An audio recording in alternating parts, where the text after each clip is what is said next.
Hi అండి, అందరికీ నమస్కారం. నేను మీ జ్యోతి. వెల్కమ్ బ్యాక్ టు అమ్మ రుచులు. మన ఛానల్ని సబ్స్క్రైబ్ చేసుకోండి. చూస్తున్నారు కానీ ఎవరు సబ్స్క్రైబ్ చేయట్లేదు. సబ్స్క్రైబ్ చేసుకోండి ప్లీజ్. మనం క్యారెట్, కొబ్బరి తురుముకునే గ్రేటరు మొద్దుబారిపోతుంది కదండి, నీట్గా తురుము రాదు. అలాంటప్పుడు దీనికి మనం ఇంట్లోనే సాన పట్టుకోవచ్చు. ఎలా అంటే చూపిస్తున్నాను చూడండి.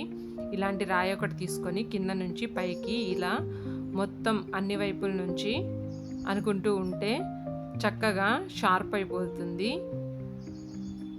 క్యారెట్ తురుము, కొబ్బరి తురుము ఏం తురుముకోవాలన్నా కూడా నీట్గా వచ్చేస్తుంది. అన్ని వైపులా ఇలా మొత్తం అనుకోవాలి. కింద నుంచి పైకి ఇలా అనుకుంటూ ఉంటే షార్ప్ అవుతుంది. ట్రై చేయండి మీరు కూడా. ఈ టిప్ మీకు నచ్చినట్లయితే మన ఛానల్ని సబ్స్క్రైబ్ చేసుకోండి, లైక్ చేయండి, షేర్ చేయండి. Please subscribe to my channel.